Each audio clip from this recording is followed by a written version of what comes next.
Il s'est moqué de la serveuse en lui demandant des conseils, mais elle a donné une réponse impressionnante. Adrien Beaumont était habitué à faire ce qu'il voulait, quand il le voulait. À 28 ans, il dirigeait déjà l'une des plus grandes sociétés de courtage de Paris et ne manquait pas une occasion de montrer sa supériorité. Surtout lorsqu'il s'agissait de personnes qu'il considérait comme inférieures. Ce jeudi après-midi-là, il décida de déjeuner à l'Éclat parisien, l'un des restaurants les plus chers de la ville. Il était irrité parce qu'il avait perdu un gros client le matin et voulait se défouler sur quelqu'un. C'est alors qu'il vit la serveuse s'approcher. « Bonjour, je m'appelle Camille et je m'occupe de vous aujourd'hui. Que souhaitez-vous commander ?» dit-elle en souriant professionnellement. Adrien la regarda à peine, gardant les yeux fixés sur sa tablette où il analysait des graphiques boursiers. La jeune femme semblait avoir environ 25 ans, les cheveux bruns attachés en un chignon simple, portant l'uniforme impeccable du restaurant, un gilet noir sur une chemise blanche. « Ah, comme c'est gentil de venir », dit Adrien, levant enfin les yeux avec un sourire narquois. « J'ai besoin d'un conseil financier important. Que pensez-vous que je devrais faire de mes 5 millions d'euros en actions France Énergie ?» Camille garda son sang-froid, mais Adrien remarqua une légère étincelle dans ses yeux. « Voyons voir », répondit-elle calmement. « Avec la volatilité actuelle du pétrole et la pression réglementaire sur le secteur, je diversifierai. Peut-être 40% en technologie, 30% en énergie renouvelable, 20% en fonds immobiliers et je ne garderai que 10% dans le pétrole. » Adrien faillit laisser tomber sa tablette. Ce n'était pas la réponse qu'il attendait. « Comment ?» bégaya-t-il. « De plus, » continua Camille comme si de rien n'était, « avec le contexte actuel du taux de la Banque centrale, les placements à revenus fixes sont plus attractifs. Avez-vous envisagé les bons du Trésor à liquidité quotidienne? Leur rendement est supérieur à celui de nombreux fonds d'investissement. » Le restaurant autour d'eux semblait plongé dans le silence. Adrien regarda la serveuse comme si elle était un extraterrestre. Quelques clients des tables voisines avaient également arrêté de discuter pour écouter. « Vous étudiez cela ?» demanda Adrien, essayant de reprendre contenance. « J'étudie l'économie à l'Institut catholique. Je travaille ici pour payer mes études, » répondit simplement Camille. « Maintenant, pour votre déjeuner… » Adrien sentit son visage brûler de honte. Il avait essayé d'humilier la serveuse et c'était lui qui s'était retrouvé humilié. Il commanda n'importe quel plat du menu et passa le reste du déjeuner à ruminer ce qui s'était passé. Mais au lieu de tirer la leçon, Adrien décida qu'il devait se venger. La semaine suivante, il revint au restaurant. Cette fois, il était préparé. Il avait étudié des questions complexes d'économie et de finance pour prendre la serveuse en défaut. « Camille, c'est bien ça ?» dit-il lorsqu'elle s'approcha. « J'ai une autre question. Que pensez-vous de l'impact de la courbe des taux inversés sur le marché des dérivés ?» Camille sourit. C'était un sourire qu'Adrien ne parvenait pas à déchiffrer. « L'inversion de la courbe indique généralement une anticipation de récession, » répondit-elle sans hésiter. « Sur le marché des dérivés, cela augmente la demande d'options de protection, ce qui élève la volatilité implicite. Les contrats à terme sur indice ont tendance à se négocier avec une décote par rapport au prix au comptant. » Adrien avala sa salive. Encore une fois, elle avait répondu avec une précision technique. « Et qu'en est-il des swaps de taux d'intérêt ?» insista-t-il. « Ça, ceux-ci deviennent plus attrayants pour qui veut se protéger contre une hausse des taux à long terme. Mais il faut tenir compte du risque de contrepartie, surtout avec les petites banques. » Cette fois, Adrien ne put cacher son étonnement. La serveuse connaissait des concepts que beaucoup de ses employés ne maîtrisaient pas. « Où avez-vous appris tout cela ?» demanda-t-il, désormais sincèrement curieux. Camille hésita un instant. « Mon père me l'a appris depuis toute petite, » dit-elle avec une ombre de tristesse dans les yeux. « Il était… » Mais elle ne termina pas sa phrase. Elle nota simplement la commande et partit. Adrien resta intrigué. Il y avait quelque chose dans sa réaction qui le dérangeait. Il décida de mener son enquête. Chers auditeurs, si vous aimez l'histoire, n'hésitez pas à laisser un like et surtout à vous abonner à la chaîne. Cela nous aide beaucoup, nous qui débutons. Maintenant, continuons. Dans les jours qui suivirent, Adrien se mit à fréquenter le restaurant régulièrement. Non plus pour humilier Camille, mais pour comprendre qui elle était vraiment. Et à chaque conversation, il découvrait que ses connaissances étaient bien trop profondes pour quelqu'un qui étudiait simplement l'économie. Elle connaissait des détails sur les fusions et acquisitions que seuls les initiés du marché pouvaient connaître. Elle parlait des stratégies de hedge fund avec beaucoup d'assurance. Et quand Adrien mentionna une opération spécifique de sa société de courtage, elle fit des commentaires qui montraient qu'elle connaissait même les négociations internes. « Comment savez-vous pour l'achat de solutions financières ?» demanda Adrien un vendredi. « Cela n'a même pas encore été annoncé publiquement. » Camille s'arrêta de noter la commande et le regarda droit dans les yeux. Adrien Beaumont, 28 ans, diplômé de l'École supérieure de commerce, fils de Bernard Beaumont, propriétaire du groupe Beaumont, dit-elle calmement. Vous avez repris la société de courtage à 25 ans après le départ à la retraite de votre père. Chiffre d'affaires annuel de 80 millions d'euros. Vous avez un frère cadet en médecine et une sœur architecte. Le sang d'Adrien se glaça. Comment savez-vous tout cela? J'en sais beaucoup sur vous, Adrien. Plus que vous ne l'imaginez. Qui êtes-vous? Camille prit une profonde inspiration, comme si elle prenait une décision difficile. Mon nom complet est Camille Morel. Mon père était Jean-Pierre Morel. Le nom frappa Adrien comme un coup de poing à l'estomac. Jean-Pierre Morel avait été le mentor de son père au début de sa carrière, l'homme qui avait tout appris à Bernard Beaumont sur le marché financier. Il avait aussi été son associé dans une entreprise qui avait mystérieusement fait faillite il y a 15 ans. « Jean-Pierre Morel était votre père ?» demanda Adrien, incrédule. « Oui, tout à fait. Et je sais exactement ce qui lui est arrivé. » Adrien sentit un nœud dans son ventre. La faillite de l'entreprise Morel et Beaumont avait été l'un des épisodes les plus traumatisants de la vie de son père. Bernard avait toujours dit que Jean-Pierre avait disparu avec l'argent des investisseurs, le laissant affronter seul la crise. « Votre père a fui avec l'argent, » dit Adrien, répétant ce qu'il avait toujours entendu. « Mon père n'a fui avec aucun argent, » répondit Camille, les yeux embués de larmes retenues. « Il a été trompé, trahi par quelqu'un en qui il avait confiance. » « De quoi parlez-vous ? » « Je parle du fait que mon père a tout perdu à cause d'un coup monté, et j'ai passé les 10 dernières années de ma vie à essayer de le prouver. » Adrien sentit le sol se dérober sous ses pieds. Toute sa vie, toute l'histoire qu'il connaissait sur l'origine de la fortune familiale était remise en question par une serveuse dans un restaurant élégant de Paris. « C'est impossible, » murmura-t-il. « C'est tout à fait possible, et vous allez m'aider à le prouver. » « Pourquoi ferais-je cela ?» Camille se pencha au-dessus de la table, rapprochant son visage du sien. « Parce que vous êtes un homme bon, Adrien. Je l'ai remarqué. Sous toute cette arrogance, ce besoin d'humilier les autres, il y a quelqu'un qui a encore une conscience. Vous ne me connaissez pas. Si, je vous connais.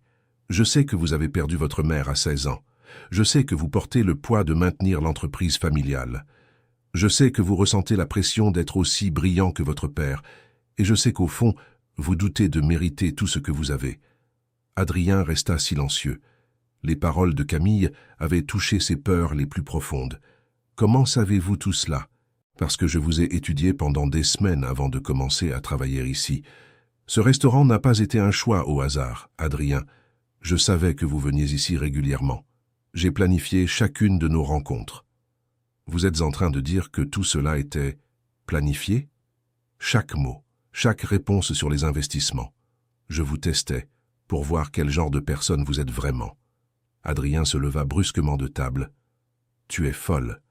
Je ne participerai à aucune vengeance malsaine. »« Ce n'est pas de la vengeance, » dit Camille, se levant à son tour. « C'est de la justice. Mon père a tout perdu. Notre famille a été détruite. Et le coupable est toujours là, vivant comme si de rien n'était. »« Et qui est ce coupable ?» Camille hésita avant de répondre. « Philippe Lefebvre, ton témoin de mariage. » Adrien se rassit. Philippe Lefebvre était comme un oncle pour lui. Ami intime de la famille depuis des décennies, il avait participé à toutes les décisions importantes de l'entreprise. C'est impossible. Philippe est comme de la famille. C'est précisément pour ça qu'il a pu faire ce qu'il a fait. Mon père lui faisait entièrement confiance. Tu as des preuves ? J'en ai quelques-unes, mais il m'en faut davantage. Et pour les obtenir, j'ai besoin de quelqu'un qui ait accès au cercle d'affaires de haut niveau, quelqu'un comme toi. Adrien passa la main dans ses cheveux, essayant d'assimiler toutes ces informations. Pourquoi devrais-je te croire ? Parce que tu sais déjà qu'il y a quelque chose qui cloche. Au fond de toi, Tu l'as toujours su. De quoi tu parles? Comment crois-tu que ton père a réussi à garder l'entreprise tout seul après la faillite? D'où venait l'argent pour repartir de zéro? Comment a-t-il obtenu des clients si rapidement? Adrien n'y avait jamais pensé. Dans la version de l'histoire qu'il connaissait, son père était un héros qui avait surmonté toutes les difficultés grâce à son travail acharné et sa détermination. Il a beaucoup travaillé, dit Adrien, mais sa voix semblait moins convaincante. Il a travaillé, oui, mais il a aussi reçu de l'aide, une aide qui aurait dû être partagée avec mon père. Camille sortit une enveloppe de son sac et la posa sur la table. Ce sont des relevés bancaires d'un compte offshore, des mouvements de millions d'euros juste après la faillite de Morel & Beaumont, des sommes qui ont abouti sur un compte contrôlé par Philippe Lefebvre. Adrien ouvrit l'enveloppe d'une main tremblante. Les documents montraient des transferts qui coïncidaient exactement avec les dates de la crise de l'entreprise. Comment t'es-tu procuré ça? J'ai mes méthodes. J'ai travaillé pendant 5 ans dans un cabinet comptable spécialisé en audit forensique. J'ai appris à suivre les traces d'argent. Pourquoi ne vas-tu pas à la police? Pour dire quoi? Qu'une serveuse a des preuves contre l'un des entrepreneurs les plus respectés de Paris? Que la fille d'un fugitif veut blanchir le nom de son père? Adrien comprit le dilemme. La parole de Camille seule ne suffirait pas. Qu'attends-tu de moi? Je veux que tu m'aides à obtenir plus de preuves, des preuves irréfutables. Et comment ferions-nous ça? Philippe est toujours actionnaire minoritaire de plusieurs entreprises de ton père, n'est-ce pas? Oui, c'est le cas. Il fréquente les mêmes événements, participe aux mêmes réunions. Oui, alors tu peux me donner accès. Tu peux m'emmener dans des endroits où je pourrais écouter des conversations, voir des documents, comprendre comment fonctionne le système. Adrien resta silencieux pendant plusieurs minutes, réfléchissant à la proposition. Et si tu te trompes? Et si mon père est vraiment innocent? Alors nous découvrirons la vérité. Et si je me trompe, tu pourras me dénoncer pour diffamation. Mais si j'ai raison, si tu as raison, toute ma vie n'est qu'un mensonge. Ta vie n'est pas un mensonge, Adrien. Tu es ce que tu choisis d'être, pas ce que tes parents ont été. Adrien regarda les documents sur la table, puis le visage déterminé de Camille. Si je fais ça, si je t'aide, tu me promets que nous chercherons uniquement la vérité, pas la vengeance? Je le promets. Je veux seulement blanchir le nom de mon père et peut-être récupérer une partie de ce qui a été volé à ma famille. Très bien, dit Adrien finalement. Je vais t'aider, mais nous devons être très prudents. Camille sourit pour la première fois depuis le début de la conversation. Merci, Adrien. Tu n'imagines pas ce que ça représente pour moi. Dis-moi juste une chose. Pourquoi travailles-tu vraiment ici? C'est seulement pour m'observer? Le sourire de Camille disparut. Je travaille ici parce que j'ai besoin d'argent. Ma mère est malade, un cancer. Les traitements sont chers et elle n'a pas de mutuelle. Adrien ressentit une pointe de culpabilité. Il avait passé des semaines à essayer d'humilier une personne qui souffrait déjà assez. Pourquoi ne me l'as-tu pas dit avant? Parce que je ne voulais pas de ta pitié. Je voulais ton aide pour faire justice. À partir de ce jour-là, Adrien et Camille commencèrent à travailler ensemble. Elle lui montra tout ce qu'elle avait découvert au fil des années, des transferts suspects, des réunions secrètes, des documents qui prouvaient que Philippe Lefebvre avait détourné de l'argent de Morel & Beaumont vers des comptes personnels. Adrien, de son côté, utilisa son accès privilégié pour obtenir plus d'informations. Il enregistra des conversations, photographia des documents, nota des détails de réunions où Philippe était présent. Plus ils enquêtaient, plus l'ampleur du stratagème devenait claire. Philippe n'avait pas seulement volé l'argent de l'entreprise. Il avait manipulé des contrats, falsifié des documents et même soudoyé des auditeurs pour couvrir ses crimes. Mais la découverte la plus choquante arriva un mardi après-midi, quand Adrien trouva un tiroir secret dans le bureau de son père. Dans le tiroir se trouvait un contrat qui allait tout changer. C'était un accord entre Bernard Beaumont et Philippe Lefebvre, daté de quelques jours seulement après la faillite de Morel & Beaumont. Le document montrait que les deux hommes s'étaient partagés les biens de l'entreprise, laissant Jean-Pierre Morel de côté. Adrien apporta le document à Camille, les mains tremblantes. « Mon père était au courant », dit-il, la voix nouée. Il savait tout. Camille lut le document en silence, des larmes coulant sur son visage. « Je suis désolé, Adrien. Je sais à quel point cela doit faire mal. Toute ma vie a été construite sur un mensonge. Tout le succès de notre famille est venu du vol de la vôtre. Ce n'est pas de ta faute. Tu n'étais qu'un enfant quand c'est arrivé, mais je suis complice maintenant. Si je ne fais rien, je suis aussi coupable qu'eux. » Adrien était anéanti. Le père qu'il idolâtrait, l'homme qu'il considérait comme un modèle d'intégrité, avait participé à un système criminel qui avait détruit une famille entière. « Qu'allons-nous faire maintenant ?» demanda-t-il. « Nous allons exposer la vérité. Tous. Y compris mon père ? Y compris ton père. Cher auditeur, si vous appréciez l'histoire, profitez-en pour laisser un like et surtout vous abonner à la chaîne. Cela aide beaucoup ceux qui débutent. Maintenant, je continue. Pendant les 2 semaines suivantes, Adrien plongea dans une profonde crise existentielle. Il ne pouvait plus regarder son père sans ressentir de la colère et de la déception. Il ne pouvait plus travailler dans l'entreprise en sachant que tout avait été construit avec de l'argent volé. Camille, remarquant son état, suggéra qu'il s'éloigne de l'enquête pendant quelques jours. « Tu as besoin de digérer tout ça, » dit-elle. « Nous ne pouvons pas prendre de décisions importantes quand nous sommes émotionnellement ébranlés. »« Comment fais-tu pour être si forte ?» demanda Adrien. « Ta famille est la vraie victime, et c'est toi qui me consoles. Parce que j'ai eu des années pour digérer la douleur. Toi, tu découvres tout d'un coup. » Ce fut pendant cette pause dans l'enquête qu'Adrien découvrit plus de détails sur la vie de Camille. Elle ne se contentait pas de travailler au restaurant et d'étudier l'économie. Elle s'occupait aussi de sa mère malade, aidait à subvenir aux besoins de 2 frères plus jeunes et trouvait encore du temps pour faire du bénévolat dans une communauté défavorisée. « Comment arrives-tu à gérer tout ça ?» demanda-t-il un après-midi, quand il la trouva endormie sur ses livres à la bibliothèque de l'université. « Tu fais ce qui doit être fait, » répondit-elle en se frottant les yeux. « Nous n'avons pas le luxe de choisir. » Adrien regarda sa propre vie et ressentit de la honte. Il se plaignait de la pression au travail pendant que Camille portait le poids du monde sur ses épaules. « Puis-je t'aider ?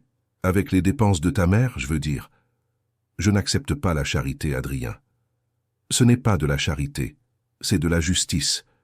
Une partie de l'argent que ma famille possède devrait vous revenir. » « Pas encore. Premièrement, nous allons prouver notre version des faits. Ensuite, nous verrons quoi faire des réparations. » La détermination de Camille était impressionnante. Même en portant tant de souffrances, elle ne se laissait pas abattre et n'acceptait aucun raccourci. C'est à cette époque qu'Adrien commença à se rendre compte qu'il tombait amoureux d'elle. Non pas seulement pour son intelligence ou sa beauté, mais pour sa force de caractère, son intégrité, sa capacité à se battre pour ce en quoi elle croyait. Mais il savait qu'il n'avait pas le droit de ressentir cela. Pas tant que justice ne serait pas rendue, pas tant que sa famille serait responsable de sa souffrance. L'enquête reprit avec une intensité renouvelée. Adrien réussit à obtenir l'accès aux archives numériques de l'entreprise et découvrit que Philippe Lefebvre détournait encore de l'argent, désormais via des contrats surfacturés avec des sociétés écrans. « Il n'a jamais arrêté, » dit Adrien en montrant les données à Camille. « Pendant toutes ces années, il a continué à voler. Alors, nous devons l'arrêter maintenant, avant qu'il ne vole encore plus. » Le plan qu'ils élaborèrent était risqué. Adrien inviterait Philippe à un dîner d'affaires à l'Éclat parisien, où Camille travaillait. Pendant le dîner, elle servirait à table tout en enregistrant la conversation avec un dispositif caché dans son uniforme. Adrien préparerait des questions précises pour amener Philippe à confesser les détails du stratagème, en prétendant vouloir devenir associé de ces opérations alternatives. « Tu es sûr que ça va marcher ?» demanda Camille. « Philippe est arrogant. S'il pense qu'il peut me corrompre aussi, il en dira plus qu'il ne devrait. Et s'il se méfie, alors nous improviserons. » Le soir du dîner arriva. Adrien était plus nerveux qu'il ne l'avait jamais été de toute sa vie, non pas seulement à cause de l'enregistrement, mais parce qu'il savait que cette conversation pourrait détruire définitivement sa relation avec sa famille. Philippe arriva ponctuellement à 8 heures du soir, vêtu d'un costume italien impeccable et arborant un sourire expansif. « Adrien, mon garçon, comment vas-tu? Et une petite amie, tu en as trouvé une ?» Adrien força un sourire. « Je cherche encore, oncle Philippe. Tu sais comment c'est, je veux quelqu'un de spécial. » « Bien sûr, les femmes ne manquent pas, mais la qualité est difficile à trouver. » Camille s'approcha pour prendre la commande. Philippe ne la regarda même pas, la traitant comme un meuble. « Alors, de quoi voulais-tu me parler » demanda Philippe après avoir commandé. « Des affaires. Je suis intéressé par l'idée de diversifier mes investissements, de sortir un peu du courtage traditionnel. » « Je comprends. Et qu'as-tu en tête ?»« J'ai entendu des rumeurs sur certaines de tes opérations plus créatives, des opérations qui génèrent des rendements bien supérieurs au marché. » Philippe rit. « Des rumeurs, hein? Et qui donc parle de mes affaires? Personne en particulier. Mais tu sais comment est le milieu financier. Les gens parlent de ceux qui gagnent vraiment de l'argent. » « Vraiment? Et qu'est-ce qu'ils racontent exactement ?» Adrien comprit que Philippe le testait. Il devait être plus précis sans avoir l'air d'en savoir trop. « On parle de contrats avec le gouvernement, des consultations bien rémunérées, ce genre de choses. » Philippe se détendit un peu. « Ah oui, il est vrai que j'ai quelques contrats intéressants. Mais ce sont des choses légales, évidemment. » « Évidemment. Mais imagine que je veuille entrer dans ce genre d'affaires. Y aurait-il de la place pour un associé? » « Ça dépend. Quel genre de capital serais-tu prêt à investir? Quelques millions, disons environ 5 pour commencer. » Philippe se pencha sur la table, intéressé. « 5 millions, c'est un bon début, mais tu devrais comprendre que ce genre d'affaires exige une certaine flexibilité éthique. » « Flexibilité éthique? Parfois, il faut lubrifier certains engrenages. Tu me comprends? » Adrien comprit parfaitement. Philippe parlait de pots de vin. Bien sûr, des coûts opérationnels inévitables. Exactement. Tu es intelligent, Adrien. Plus intelligent que ton père ne l'était à ton âge. Mon père n'était pas assez flexible. Bernard a toujours été un peu naïf. Trop attaché à des concepts moraux obsolètes. Il m'a fallu des années pour l'éduquer convenablement. Adrien ressentit de la colère, mais il se maîtrisa. L'éduquer comment? En lui montrant que dans le monde réel, ceux qui suivent toutes les règles restent en arrière. Parfois, il faut savoir créer des opportunités. C'est-à-dire, Philippe but une gorgée de vin et poursuivit. « Tu te souviens de Morel-Beaumont » Le cœur d'Adrien s'emballa. Philippe abordait exactement le sujet qu'il devait enregistrer. Vaguement. C'était avant que je m'intéresse aux affaires. Eh bien, dommage pour ce qui est arrivé à Jean-Pierre, un homme trop honnête pour son propre bien. Que s'est-il passé exactement?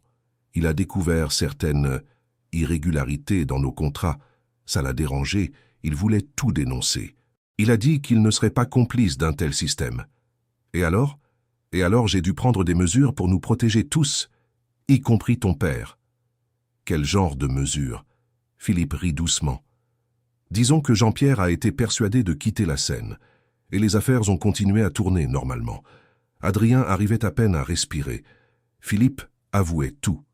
Comment l'avez-vous persuadé? Oh, des méthodes traditionnelles, quelques problèmes d'audit, des dettes qui sont apparues à son nom, des créanciers qui ont commencé à réclamer. L'homme n'a pas eu d'autre choix que de disparaître. Disparaître? Fuir le pays. La dernière fois que j'ai eu de ses nouvelles, il vivait au Maroc. Totalement ruiné, bien sûr. Adrien jeta un rapide coup d'œil à Camille, qui faisait semblant de disposer des assiettes sur une table voisine. Elle était devenue complètement pâle. Jean-Pierre Morel n'était pas mort comme elle l'avait toujours cru. Il était vivant, mais exilé et financièrement détruit. Et mon père était au courant de tout ça? Demanda Adrien. Bernard, bien sûr qu'il était au courant. C'est même lui qui a suggéré l'idée de l'exil, en réalité. Bien plus élégant que d'autres méthodes pour régler les problèmes. D'autres méthodes?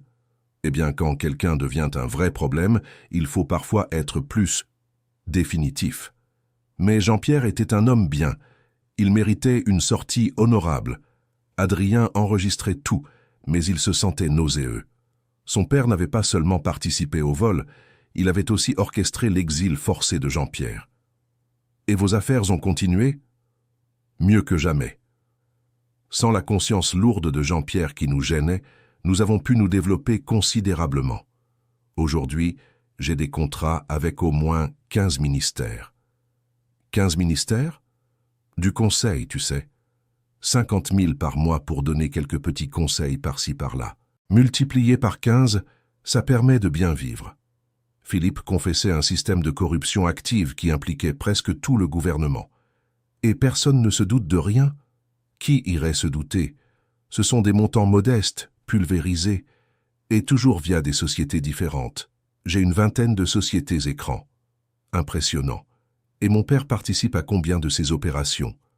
Bernard, il préfère s'en tenir aux activités plus traditionnelles. Il me laisse la partie créative, mais il reçoit son pourcentage, bien sûr. Combien? Environ 2 millions par an, de l'argent propre, via des missions de conseil légitimes pour le courtier. Adrien avait tout ce qu'il lui fallait. Philippe avait confessé la corruption, la constitution d'un réseau criminel, l'utilisation de sociétés écrans et même l'exil forcé de Jean-Pierre. Mais il manquait encore une pièce du puzzle. « Oncle Philippe, je peux te poser une question personnelle? »« Bien sûr, mon petit. Tu ne ressens pas de remords? Pour ce qui est arrivé à Jean-Pierre, je veux dire. » Philippe devint sérieux un instant. « Adrien, tu vas apprendre que dans le monde des affaires, où tu manges, où tu te fais manger. Jean-Pierre a choisi de se faire manger. Moi, j'ai choisi de manger. Mais vous étiez amis. L'amitié, c'est une chose. Les affaires, c'en est une autre. Jean-Pierre n'a pas compris ça. C'est pour ça qu'il a perdu, et que nous avons gagné. Et sa famille, sa femme, ses enfants? Eh bien ça, c'était vraiment dommage. Mais ce n'était pas notre faute s'ils n'ont pas réussi à s'adapter à la nouvelle réalité. Adrien était sur le point d'exploser de rage, mais il garda son calme. Comment ça, ils n'ont pas réussi à s'adapter? La veuve est tombée malade, un cancer, je crois. Les enfants ont dû se débrouiller seuls. J'ai entendu dire qu'une des filles travaille comme serveuse quelque part. Philippe rit cruellement. D'héritière d'homme d'affaires à serveuse. C'est presque poétique, tu ne trouves pas? À ce moment-là, Camille s'approcha pour débarrasser les assiettes. « Excusez-moi, dit-elle poliment. » Philippe la regarda pour la première fois de la soirée. « Tu as un visage familier, ma petite. On s'est déjà vu ?» Le sang d'Adrien se glaça. Si Philippe reconnaissait Camille, tout le plan tomberait à l'eau. « Je ne pense pas, monsieur. Je travaille ici depuis peu, » répondit Camille, gardant une voix ferme.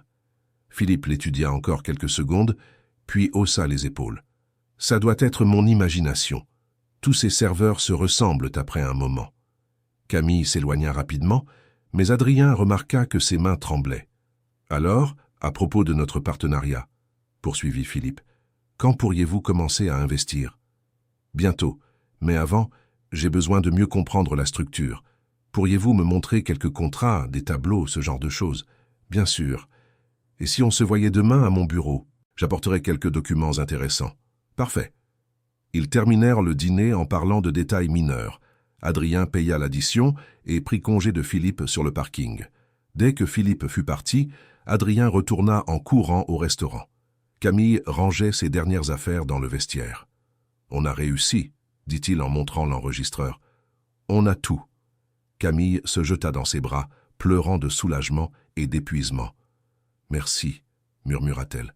« Merci d'avoir cru en moi. » Adrien la serra fort dans ses bras, ressentant pour la première fois depuis des semaines qu'ils avaient fait ce qu'il fallait. « Et maintenant ?» demanda-t-elle. « Maintenant, on passe à la deuxième phase. Demain, il va me montrer des documents. On va tout photographier et compléter le dossier. Et après? Après, on décidera comment exposer tout ça. » Mais alors qu'ils sortirent du restaurant, ni l'un ni l'autre ne remarqua la voiture noire qui les suivait à distance prudente. Philippe Lefebvre n'avait pas reconnu Camille par hasard. Il savait exactement qui elle était depuis le moment où il l'avait vue. Et il préparait maintenant son prochain coup. Le lendemain, Adrien arriva au bureau de Philippe à 10 heures précises du matin. Le bâtiment était l'un des plus luxueux de la Défense, avec une vue privilégiée sur toute la ville de Paris. « Adrien, entrez, entrez » dit Philippe, l'accueillant avec un large sourire. « Un café ?»« Volontiers, merci. » Le bureau de Philippe était une démonstration ostentatoire de richesse. Des tableaux coûteux au mur, des meubles importés, une vue qui valait des millions. « Alors, j'ai apporté quelques documents à vous montrer, » dit Philippe en ouvrant une chemise sur le bureau. Des contrats de conseil, des tableaux de rendement, ce genre de choses. Adrien commença à photographier discrètement les documents avec son téléphone, faisant semblant de simplement les feuilleter. Impressionnant. Les montants sont bien plus élevés que ce que j'imaginais. Ce n'est que le début. Quand vous entrerez officiellement dans le système, vous verrez des chiffres encore plus importants. Adrien continua de photographier, rassemblant des preuves de dizaines de contrats frauduleux. Une question, oncle Philippe. Comment faites-vous pour garantir que personne ne mène d'enquête? Ah, nous avons nos méthodes. Certains auditeurs sont nos amis, certains politiciens reçoivent leurs contributions régulières. C'est un réseau bien organisé. Et si, malgré tout, quelqu'un décidait d'enquêter? Des journalistes, par exemple? Philippe rit. Les journalistes sont faciles à gérer. Soit on les achète, soit on les poursuit en justice, soit on trouve des moyens de les discréditer. Et des gens comme Jean-Pierre, quel genre de problème peuvent-ils poser? Eh bien, Jean-Pierre a été un cas particulier. Il connaissait tous les détails des opérations. S'il avait parlé, il aurait pu nuire à beaucoup de gens importants. C'est pour ça que vous l'avez exilé? Exactement. Ça a été la solution la plus élégante. Mais et s'il revenait? Et s'il essayait de se venger? Philippe a pris un air sérieux. Jean-Pierre sait qu'il ne peut pas revenir. Nous avons tenu à le lui faire très clairement comprendre. Comment ça? Disons qu'il a été informé des conséquences s'il tentait de causer des problèmes, pour lui et pour sa famille. Adrien a senti un frisson. Philippe était en train de menacer Jean-Pierre et sa famille. Quel genre de conséquences? Le genre qui fait qu'une personne préfère vivre en exil pour toujours. À ce moment, la secrétaire de Philippe a frappé à la porte. « Monsieur Lefebvre, il y a un appel urgent sur la ligne 1. » « Pas maintenant, Chloé. C'est à propos de Jean-Pierre Morel, monsieur. » Philippe s'est figé. Adrien a senti le sang se glacer dans ses veines. « Transférez l'appel, » a dit Philippe en prenant le téléphone. « Philippe Lefebvre. Oui, je vous écoute. Comment ça, il a été vu à Paris? Vous êtes sûr? Quand? Je vois. Oui, je vais prendre les mesures nécessaires. » Philippe a raccroché, visiblement nerveux. « Des problèmes? » a demandé Adrien, feignant le détachement. « Rien que je ne puisse résoudre. Où en étions-nous? » Nous parlions des conséquences pour ceux qui causent des problèmes. Ah, oui. Eh bien, il vaut mieux remettre cette conversation à un autre jour. Une affaire urgente est survenue que je dois régler.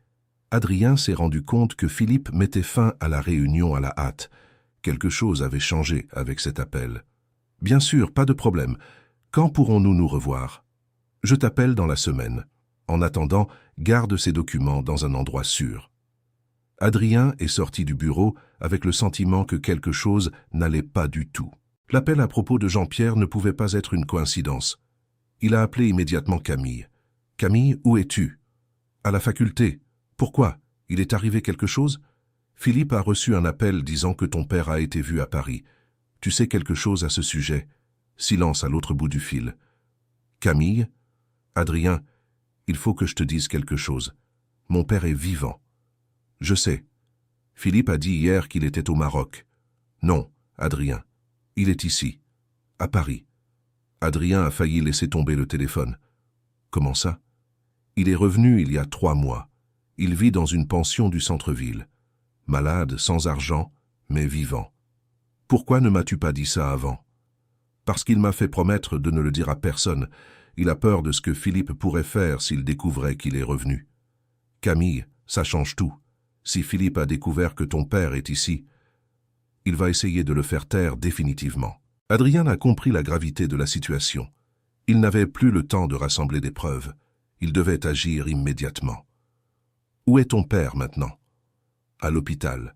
Il a été admis hier soir. Son cœur est très faible. »« Quel hôpital? » ?»« L'hôpital Saint-Louis. Mais Adrien, tu ne peux pas y aller. C'est trop dangereux. » Dangereux ou pas, nous devons le protéger. Il est le seul témoin qui puisse confirmer notre version des faits. Et si c'était un piège? Alors nous le découvrirons. Mais nous ne pouvons pas laisser Philippe atteindre ton père en premier. Cher auditeur, si vous aimez l'histoire, profitez-en pour laisser un like et surtout pour vous abonner à la chaîne. Cela aide beaucoup ceux qui débutent. Maintenant, je continue. Adrien et Camille se sont retrouvés sur le parking de l'hôpital. Elle était visiblement nerveuse, les mains tremblantes tandis qu'ils marchaient vers l'entrée. « Tu es sûr de vouloir faire ça ?» a-t-elle demandé. « Une fois que tu auras rencontré mon père, il n'y aura plus de retour en arrière. Tu connaîtras la vérité sur tout. »« Je connais déjà la vérité, Camille. Je l'ai entendue de la bouche même de Philippe. Savoir est une chose, voir les conséquences en est une autre. » Ils sont montés au 5e étage, où se trouvait l'unité de soins intensifs de cardiologie. Jean-Pierre Morel était dans la chambre 507, relié à divers appareils qui surveillaient ses signes vitaux. Quand Adrien l'a vu, il a eu un choc.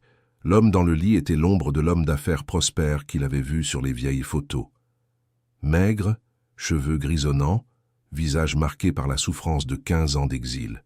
« Papa, » dit Camille en s'approchant du lit, « je t'ai amené quelqu'un à rencontrer. » Jean-Pierre ouvrit lentement les yeux et regarda Adrien. Pendant un instant, il parut perdu. « Qui est ce jeune homme, ma fille ?» C'est Adrien Beaumont, le fils de Bernard. Le visage de Jean-Pierre se contracta dans une expression de douleur qui n'avait rien à voir avec son état cardiaque. « Beaumont, alors tu es le fils de mon ancien associé ?»« Oui, monsieur, et je suis venu ici pour présenter les excuses de ma famille. » Jean-Pierre observa Adrien pendant plusieurs secondes. « Tu sais ce que ton père a fait ? Je le sais. Et je sais qu'il n'y a aucune excuse pour cela. 15 ans, mon garçon. 15 ans à vivre comme un fugitif dans un pays étranger pendant que vous bâtissiez un empire avec mon argent. Je le sais, monsieur, et je veux aider à réparer cela. » Jean-Pierre rit amèrement. « Réparer ? Comment vas-tu réparer 15 ans de ma vie ? Comment vas-tu me rendre les années perdues avec ma famille ? Comment vas-tu guérir le cancer de ma femme ?» Camille s'approcha et prit la main de son père. « Papa, Adrien nous aide. Nous avons obtenu des preuves contre Philippe. Des enregistrements, des documents, tout. »« Des preuves ?» dit Jean-Pierre en essayant de s'asseoir dans le lit. « Quel genre de preuves ?» Adrien raconta tout ce qu'ils avaient découvert. Les confessions de Philippe, les documents photographiés, le système de corruption qui continuait encore aujourd'hui. « Philippe a toujours été un serpent, » dit Jean-Pierre lorsqu'Adrien eut terminé. « Mais je n'aurais jamais imaginé qu'il irait aussi loin. Monsieur Morel, j'ai besoin de savoir exactement ce qui s'est passé à l'époque, pour que nous puissions utiliser ces informations au mieux. » Jean-Pierre prit une profonde respiration et commença à raconter sa version de l'histoire. « J'ai découvert les irrégularités par hasard. J'étais en train de vérifier les contrats pour un audit de routine quand j'ai remarqué des montants qui ne correspondaient pas. J'ai confronté Philippe et il m'a dit que ce n'était que des ajustements temporaires. Mais ce n'en était pas? Bien sûr que non. Il détournait l'argent des contrats vers des comptes personnels depuis au moins 2 ans. Quand j'ai calculé le total, cela atteignait près de 20 millions. Et mon père, il était au courant? » Jean-Pierre hésita avant de répondre. « Ton père était compliqué. Au début, je crois qu'il ne savait vraiment rien. Philippe était très habile pour cacher les choses. Mais quand j'ai apporté les preuves, que s'est-il passé? Bernard a d'abord été sous le choc. Il a dit qu'on allait dénoncer Philippe et rendre l'argent. Mais ensuite quoi? Ensuite, Philippe lui a parlé. Il lui a expliqué comment le système fonctionnait, combien d'argent était en jeu, combien de personnes importantes étaient à compromis. Et ton père a changé d'avis. » Adrien sentit son cœur se serrer. Il a choisi l'argent? Il a choisi la survie. Philippe a clairement fait comprendre que dénoncer le système serait dangereux pour nous tous, qu'il y avait des personnes très puissantes impliquées qui n'hésiteraient pas à éliminer des témoins. Et alors ils m'ont donné un ultimatum. Soit j'acceptais de faire partie du système et je recevais ma part, soit je serais éliminé, littéralement. Camille serra la main de son père. « C'est à ce moment-là que tu as décidé de fuir ?»« Je n'ai pas eu le choix. Philippe m'a montré des photos de notre maison, de vous à l'école, de ta mère au travail. Il a dit que toute tentative de dénonciation entraînerait des accidents pour toute la famille. Alors tu as fait semblant d'avoir fui avec l'argent? C'était la seule façon de vous protéger. Philippe a fait circuler la version selon laquelle j'avais tout volé et fui à l'étranger. Tout le monde l'a cru, y compris les enquêteurs. Et tu as vraiment quitté le pays? J'ai fui au Maroc, avec seulement les vêtements que je portais. J'ai passé 15 ans à vivre dans la peur, à faire des petits boulots, à survivre avec le strict minimum. Adrien était impressionné par cette histoire. Jean-Pierre avait tout sacrifié pour protéger sa famille. Pourquoi as-tu décidé de revenir maintenant? Jean-Pierre regarda Camille, les yeux remplis de larmes. Parce que j'ai appris que ma femme était en train de mourir et que ma fille travaillait comme serveuse pour payer le traitement. Je ne pouvais pas rester loin de vous, en sachant que vous souffriez à cause de mes choix. Mais revenir est dangereux, dit Adrien. Si Philippe découvre... Philippe a déjà découvert. interrompit Jean-Pierre. Je suis sûr qu'il sait que je suis ici. Comment pouvez-vous en être sûr? Parce qu'hier soir, alors que je rentrais chez moi, une voiture m'a suivi, la même voiture qui était garée devant la pension où j'habite. Adrien et Camille échangèrent des regards inquiets. Papa, tu penses qu'ils vont tenter quelque chose? J'en suis sûr. Philippe ne peut pas se permettre d'avoir un témoin vivant qui connaît tous les détails du système. Adrien comprit qu'il devait agir rapidement. Monsieur Morel, seriez-vous disposé à enregistrer un témoignage? En racontant tout ce que vous venez de me dire? Bien sûr. Mais à quoi bon? Qui va croire la parole d'un fugitif contre des hommes d'affaires respectés? Ce n'est pas seulement votre parole. Nous avons les enregistrements où Philippe avoue tout. Nous avons des documents prouvant le système actuel. Votre version est la pièce qui manquait pour compléter le puzzle. Jean-Pierre accepta d'enregistrer le témoignage. Pendant 2 heures, il raconta en détail tout ce qu'il savait sur le système, mentionnant des noms, des dates, des montants et des méthodes utilisées. Quand ils eurent terminé, Adrien avait entre les mains des preuves suffisantes pour faire tomber non seulement Philippe, mais tout le réseau de corruption qu'il dirigeait. « Et maintenant » demanda Camille. « Maintenant, nous allons rendre cela public. Mais d'abord, nous devons mettre ton père en sécurité. » « Comment » Adrien réfléchit un instant. « J'ai un ami journaliste d'investigation. Il peut nous aider à exposer tout cela de la bonne manière. Et il peut aussi trouver une protection pour ton père jusqu'à ce que les autorités prennent les mesures nécessaires. Tu es sûr de pouvoir lui faire confiance ? » « Absolument. Marc est intègre. S'il y a quelqu'un capable d'enquêter là-dessus sans se laisser intimider, c'est lui. » Adrien appela Marc Girard, un journaliste connu pour ses reportages sur la corruption des entreprises. « Marc, c'est Adrien. J'ai besoin de te parler de quelque chose de très sérieux. Non, je ne peux pas en parler par téléphone. Ce soir, parfait. Je te retrouve au bureau à 9 heures. » Mais pendant qu'ils discutaient des prochaines étapes, aucun d'eux ne remarqua l'homme en costume noir qui était entré dans l'hôpital et se dirigeait vers le 5e étage. Philippe Lefebvre avait décidé qu'il était temps de régler le problème Jean-Pierre une fois pour toutes. À 8h30 du soir, alors qu'Adrien et Camille sortèrent de l'hôpital pour retrouver Marc, ils entendirent des cris provenant du 5e étage. « Code bleu dans la chambre 507. Code bleu dans la chambre 507. » Camille retourna en courant vers l'ascenseur, Adrien juste derrière elle. Quand ils arrivèrent au 5e étage, une foule de médecins et d'infirmiers entourait la chambre de Jean-Pierre. « Qu'est-ce qui s'est passé » cria Camille, essayant de s'approcher. « Vous êtes de la famille » demanda un médecin. « Je suis sa fille. Il y a eu un arrêt cardiaque soudain. Nous faisons tout notre possible. » Camille s'effondra en larmes. Adrien la soutint, mais ses yeux étaient fixés sur l'homme en costume noir qui sortait discrètement par l'ascenseur. C'était un des gardes du corps de Philippe. Adrien comprit immédiatement ce qui s'était passé. Philippe n'avait pas fait tuer Jean-Pierre. Il avait fait provoquer un arrêt cardiaque qui semblerait naturel compte tenu de l'état de santé affaibli de l'homme. « Docteur » appela Adrien, « pouvez-vous vérifier si quelqu'un d'étranger est entré dans la chambre avant l'arrêt cardiaque ?»« Pourquoi cette question ?»« Parce que je pense que mon beau-père a été assassiné. » Le médecin regarda Adrien comme s'il était fou. « Jeune homme, le patient avait le cœur très affaibli. Malheureusement, ce genre de complication est courant. Mais quelqu'un aurait-il pu provoquer cela? Techniquement, oui. Une injection de potassium, par exemple, provoquerait un arrêt cardiaque en quelques minutes, mais il serait impossible de la détecter sans une autopsie très spécifique. » Adrien savait qu'une autopsie ne serait jamais pratiquée.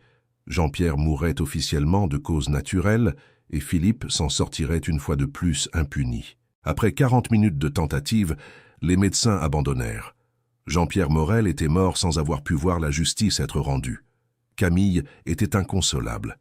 Elle avait perdu son père 2 fois, d'abord quand il avait été forcé à l'exil et maintenant qu'il était enfin revenu. « Nous allons attraper ce salaud », dit Adrien en la serrant dans ses bras. « Nous allons tous les attraper. » « Comment ? Nous n'avons plus de témoins maintenant. » « Nous avons le témoignage enregistré et nous avons toutes les autres preuves. Cela ne suffira pas. Tu sais que ça ne suffira pas. » Adrien savait qu'elle avait raison. Sans Jean-Pierre vivant pour confirmer le témoignage, les preuves seraient contestées par les avocats de Philippe, mais il n'allait pas abandonner. « Camille, Ton père est mort en essayant de faire ce qui était juste. Nous ne permettrons pas que sa mort soit vaine. Que proposes-tu? Nous allons tout révéler quand même. Et nous allons continuer à enquêter jusqu'à ce que nous trouvions des preuves irréfutables. » Ils sortirent de l'hôpital déterminés à honorer la mémoire de Jean-Pierre. Marc Girard les attendait dans son bureau, prêt à entendre toute l'histoire. « Toutes mes condoléances pour votre perte, » dit Marc quand il apprit la mort de Jean-Pierre. « Mais cela ne fait que confirmer que vous êtes sur la bonne voie. Des hommes comme Philippe ne tuent pas pour le plaisir. Ils tuent quand ils se sentent menacés. »« Tu penses pouvoir publier l'histoire » demanda Adrien. « Je peux, mais nous aurons besoin de plus de preuves pour la rendre irréfutable. Des documents officiels, des relevés bancaires, ce genre de choses. » « Comment on obtient ça ?»« Laisse-moi faire. J'ai des contacts à la Banque centrale, au fisc, au ministère public.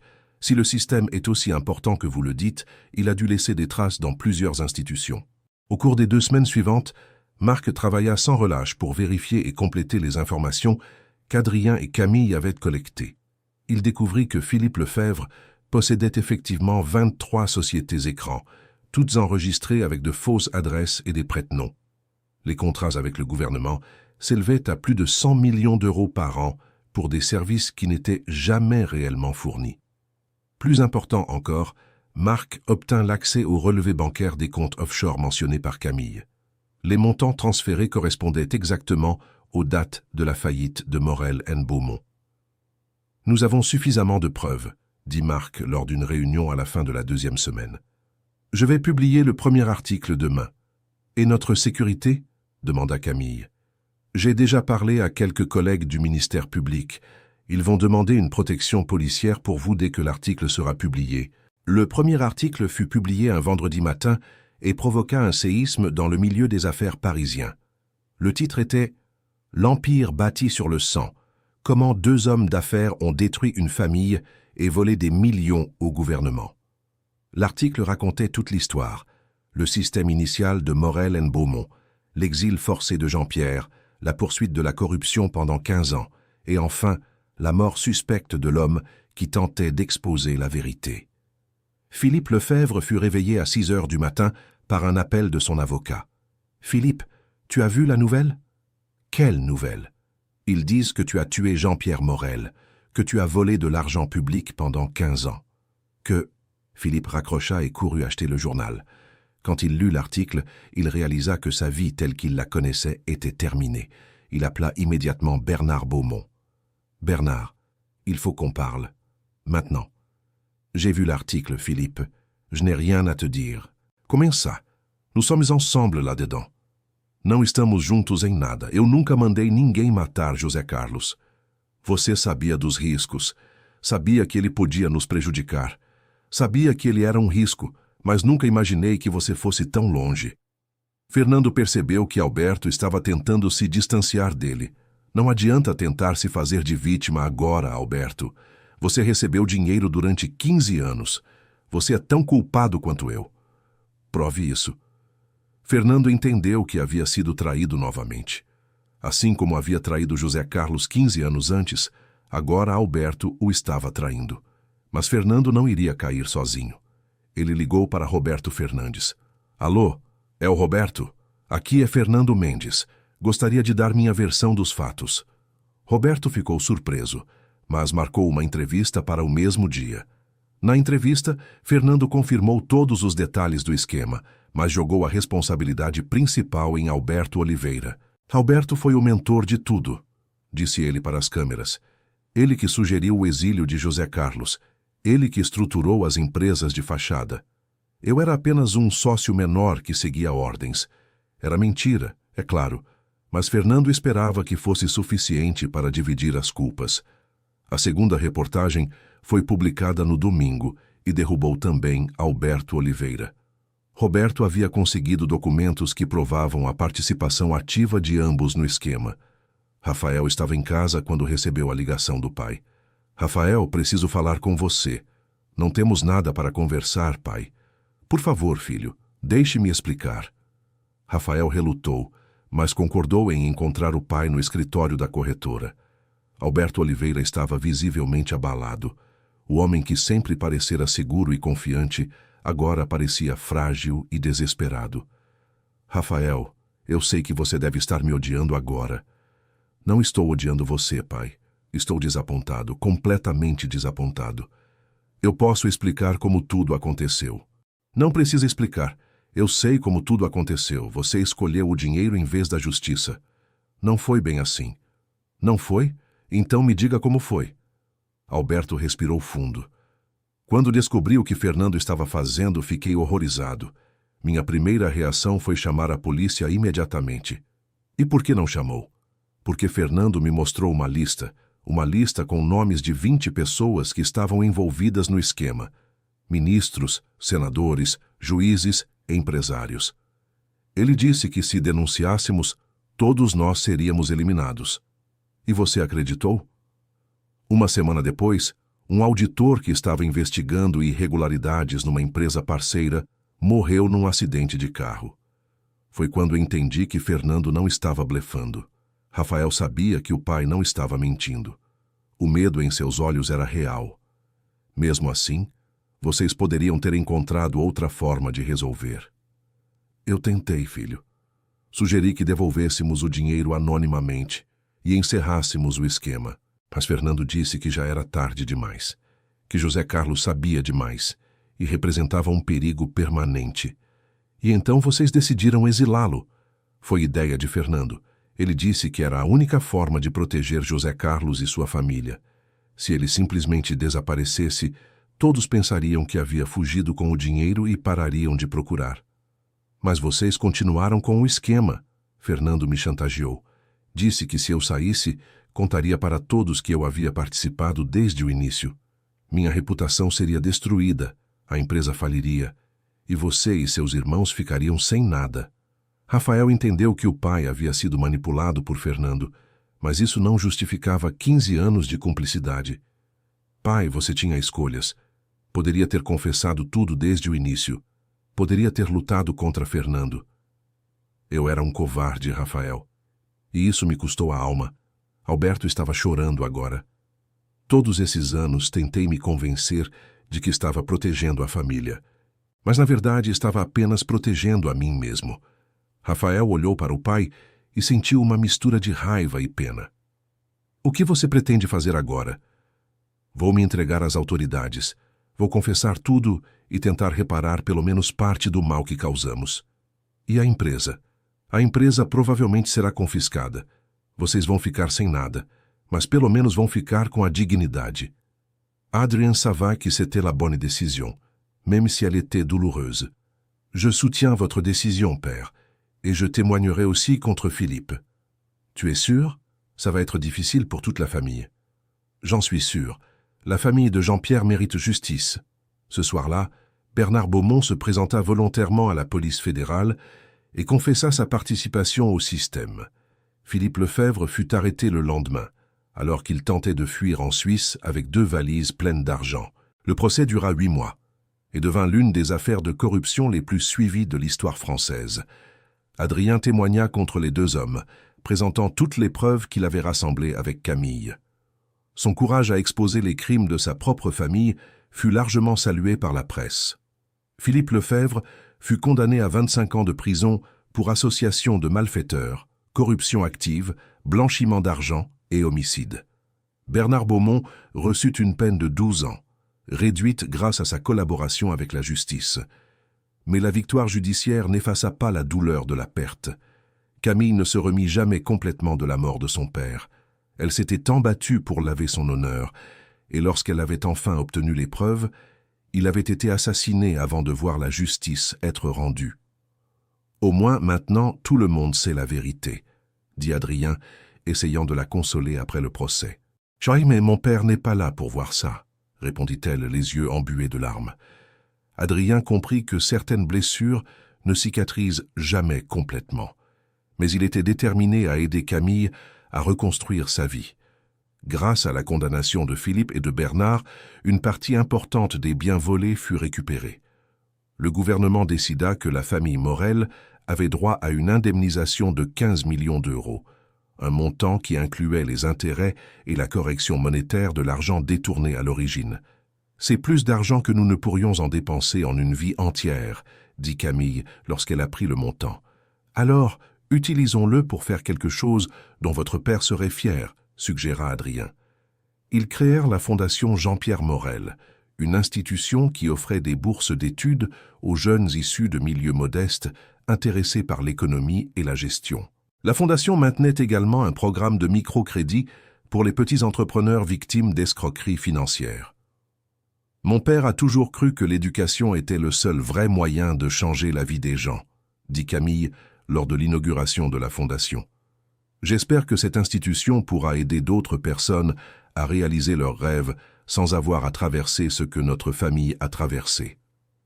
Adrien prit la présidence de la Fondation, se consacrant entièrement au travail social. Il avait perdu l'entreprise familiale, mais il avait gagné quelque chose de bien plus précieux, la chance de faire la différence dans la vie des autres. Camille termina ses études d'économie et devint consultante financière, se spécialisant dans l'aide aux familles pour se remettre des crises économiques. Elle ne facturait jamais ses honoraires aux clients victimes d'escroqueries ou de fraudes. « L'argent n'est pas le plus important », aimait-elle dire. Ce qui compte, c'est la dignité. 3 ans après le procès, Adrien trouva enfin le courage d'exprimer ses sentiments pour Camille. « Je sais que je n'ai pas le droit de ressentir ça, » dit-il un après-midi, alors qu'il visitait l'un des projets de la Fondation. « Ma famille a détruit la vôtre, mais je ne peux pas m'empêcher de vous aimer. » Camille le regarda longuement. « Adrien, tu n'es pas responsable des crimes de ton père, et tu as prouvé que tu es une personne complètement différente de lui. Cela signifie que moi aussi je t'aime, et que mon père serait fier de savoir que sa fille a trouvé quelqu'un qui se bat pour la justice comme lui s'est battu. » Ils se marièrent 1 an plus tard, lors d'une cérémonie simple qui réunit uniquement des amis proches et des collègues de la Fondation. Camille tint à ce que la célébration ait lieu dans le même restaurant où tout avait commencé. « Est drôle de penser que tout a commencé avec toi essayant de m'humilier, » dit-elle pendant le discours de mariage, « et que ça s'est terminé avec moi apprenant que la vraie richesse n'est pas dans ce qu'on possède, mais dans ce qu'on fait de ce qu'on possède, » répondit Adrien. Leur vie ne fut pas parfaite. Les cicatrices du passé ne disparurent jamais complètement.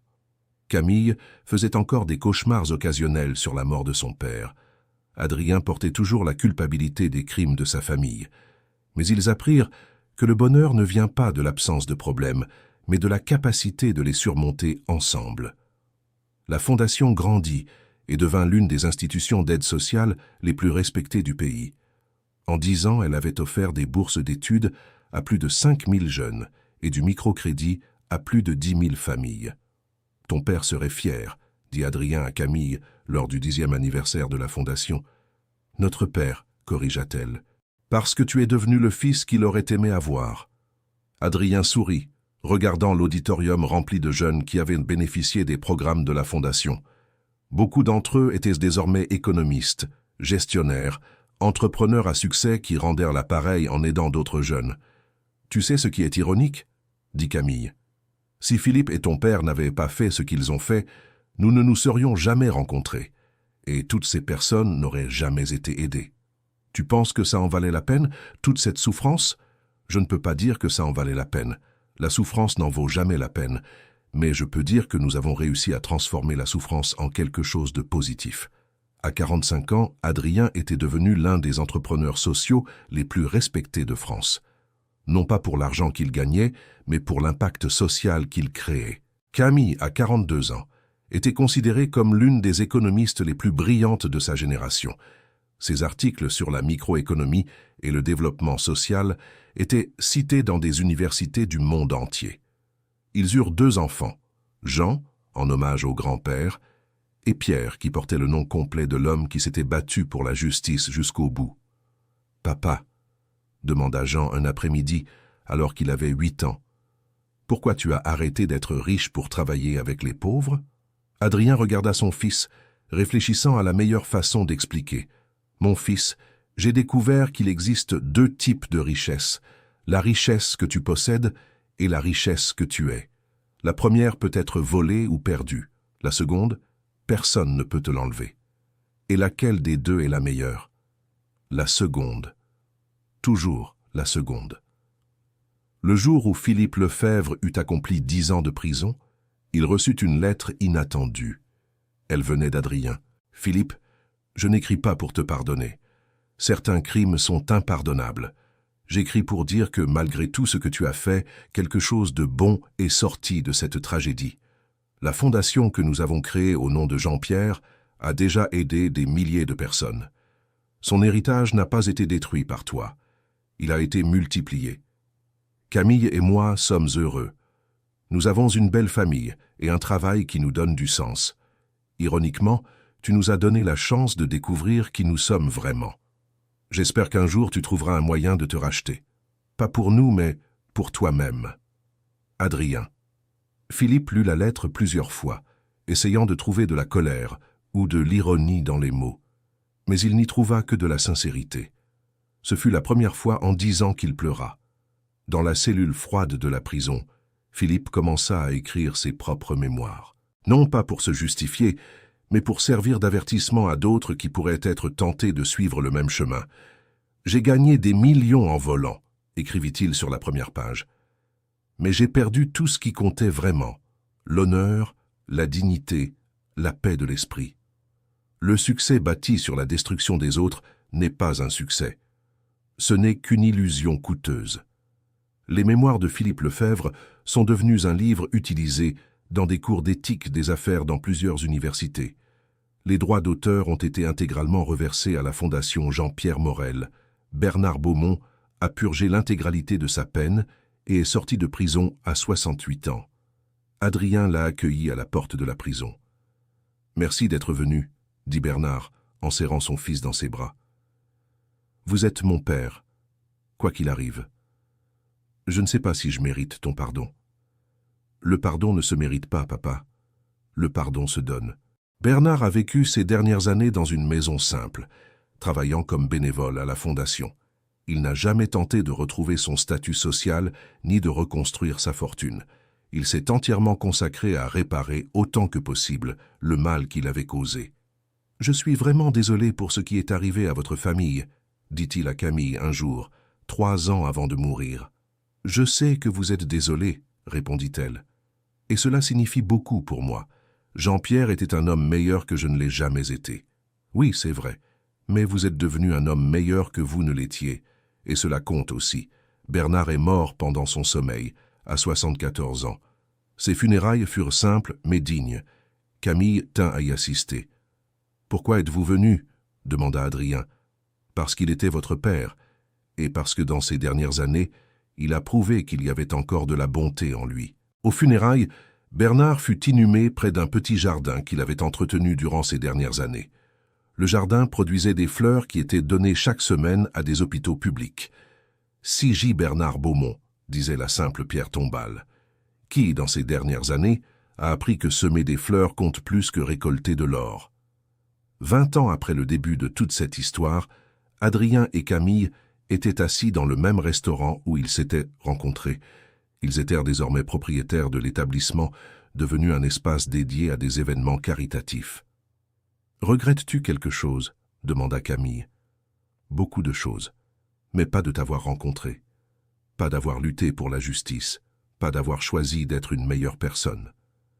Moi non plus, je ne regrette rien, même avec toutes ces souffrances, surtout les souffrances.